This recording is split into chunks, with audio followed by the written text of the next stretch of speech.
Muy buenas noches para todos, para todas. Estoy en la grata compañía de dos personas muy interesantes que hoy van a estar en la disertación que tendremos sobre una aproximación a la teoría queer, el debate sobre la libertad y la ciudadanía.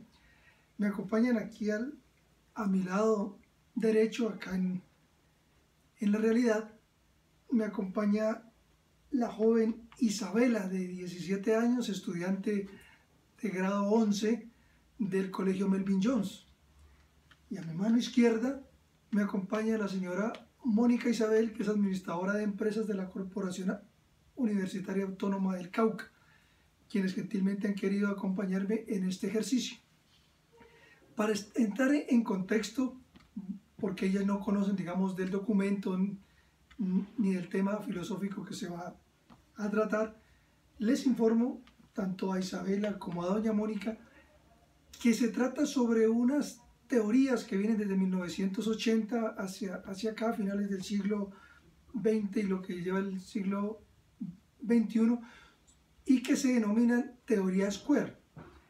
El queer en sí es un término que se dice que puede haber nacido en Escocia o que sea en inglés o hasta alemán, que significa extraño, raro, excéntrico, curioso, invertido, tarado, desviado, y se usaba para referirse a las personas que no estaban dentro de la normalidad, vamos a decirlo con una palabra más clara, a los anormales, pero también se aplicaba y se aplica lastimosamente a los transexuales, transvestidos e incluso bisexuales y heterosexuales, cuando estos últimos tienen conductas extrañas fuera de lo común frente al resto de la sociedad.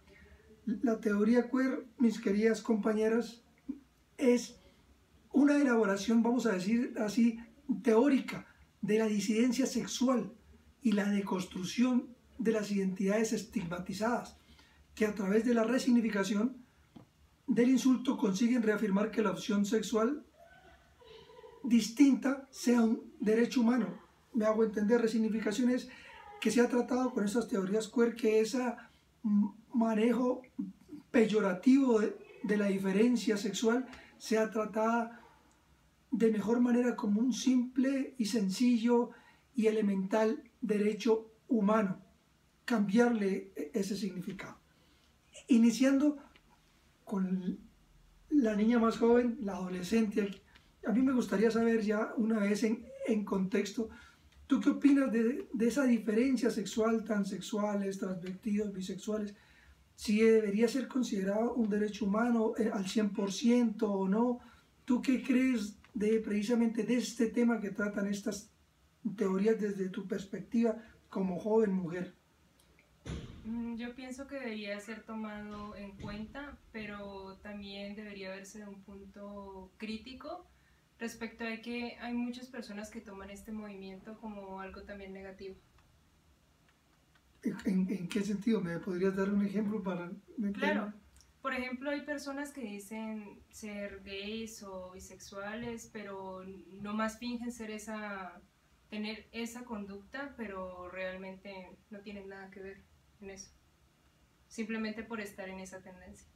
¿Como una moda o algo por el estilo? Vea pues, bien interesante. Doña Mónica, al mismo respecto, ¿usted qué piensa de estas teorías de la diferencia sexual, de los apartados? Pues, de acuerdo al contexto que se presenta, considero que es importante, o sea, tenerlo en cuenta porque muchos seres humanos precisamente ven o se lleva, digamos, ser heteros porque es lo obligatorio, ¿no? Ser heterosexual es obligatorio. Entonces, muchas personas no salen de su closet, se puede decir así, y se mantienen en un estado de matrimonio. Sin embargo, no tienen esa tendencia heterosexual, sino que porque es obligatorio, entonces lo manejan de esa manera, pero su tendencia, su orientación sexual es otra.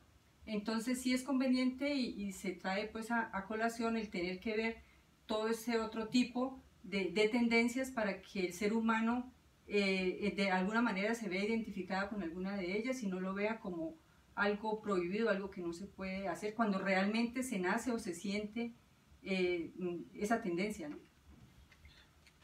Muy interesante la respuesta. De una vez se aprovecha para lo siguiente. Dejar claro que el sexo como tal biológicamente se divide en masculino y femenino, biológicamente, por nuestros órganos con los que se llega, el cuerpo, pues biológicamente es masculino y femenino. El género, para claridad de las personas que nos están oyendo y observando, el género ya es una construcción social, es decir, son aquellas cualidades o vamos a decir así, características que se le dan precisamente a esa sexualidad para decir que es género masculino y género femenino. Las cualidades que la sociedad dice que debe tener alguien masculino y alguien femenino. Que en nuestro caso, mire, desde los niños en Colombia cuando nacen, si el niño se viste de rosado, si el niño se viste de azulito, ya les empiezan a dar como las características que debe tener cada sexo, digámoslo así. La orientación es el pensamiento, lo que tiene la persona subjetivamente en la cabeza y lo que le gusta sexualmente, su gusto interno en la cabeza. Esa es la orientación sexual, y la conducta sexual ya es los hechos en la realidad, lo que él hace con su sexualidad. Por eso muchas veces la orientación y la conducta no necesariamente concuerdan, que es lo que muy ejemplarizantemente doña Mónica nos está diciendo. A ratos una persona puede estar en su matrimonio feliz, sea hombre o sea mujer, pero su sexualidad, digamos así, su verdadera orientación no es la que viven en su realidad, es lo que se llama, cuando lo muestran en la realidad, salir del closet, como ella maravillosamente lo dijo. Finalmente yo quisiera hacerles una consulta. Si bien es cierto, estas teorías queer realzan el derecho que tienen estas personas diferentes, para no decirles otro nombre, diferentes, que no están dentro de la normalidad, digámoslo así, dentro de lo que se considera normal, social y políticamente. Ellos vienen exigiendo derechos y han venido en la lucha a exigir sus derechos y sus derechos y sus derechos. Y entonces, en esa búsqueda, sobre todo en Colombia, ya se les ha permitido algunas cosas, se habla hasta del matrimonio entre personas del mismo sexo, se les ha aceptado los derechos civiles, es decir, derechos a herencias, a todo lo demás, al morir su pareja. Pero hay un punto muy controversial que ustedes, como cualquiera, lo conocen en este país, que es el de la adopción, y ahora últimamente el de la búsqueda mundial de que se reconozca a los pedófilos y pederastras, que también son diferentes, como parte de estos movimientos con derechos a esa diferencia. Precisamente, ¿ustedes estarían de acuerdo en que las personas homosexuales, digámoslo así, travestis, transexuales, lesbianas, puedan adoptar personas menores de 8 o 9 años, mejor dicho, bebés o niños, y que además, por ejemplo, se aceptara también que la pedofilia y la pederastia sea aceptada como una diferencia sexual con derechos? ¿Tú qué piensas? Yo creería que los niños en ese caso deberían tener como la opinión a decidir si quieren ser adoptados por este tipo de personas, y se debería tener también muy en cuenta que esto de alguna u otra manera también podría generar aquellas conductas en estos menores, porque de alguna manera lo que aprenden y lo que ven piensan que es correcto. Lo podrían repetir Sí. la historia. Vea pues, doña Mónica, ¿usted qué considera? Bueno, yo pienso que primero que todo se pierde lo que es una figura familiar, ¿sí? que arranca con el ser el padre, la madre y los hijos. Al vincular un niño, ya sea un matrimonio gay, hombre-hombre o mujer-mujer, se comienza a darles un ejemplo de vida totalmente diferente. Y ellos aprenden a ver ese tipo de relación lo más normal del mundo. Entonces se pierde también el hecho de la procreación, ¿sí? Porque entonces una pareja homosexual, sea hombre-hombre, pues no van a poder tener hijos y ahí se pierde la trascendencia de seguir la familia, ¿sí? Y entonces van sesgando esa humanidad y la van llevando a un límite de números más pequeños, ¿sí? Entonces sesgamos a que ya no nos multipliquemos ni la familia pueda procrear, ¿sí? Porque entonces vamos a limitar a criar unos seres humanos que no ven la necesidad de la procreación. Entonces, yo personalmente pues no estoy de acuerdo, porque son tendencias que no son buenas, y en este momento pues lo que se lleva es a una moda, ¿no? O sea, porque todo queremos es implantarlo por la moda y querer llegar a ser lo que es una pareja heterosexual. Y al respecto de la pedofilia, que quiero entrarlos en contexto.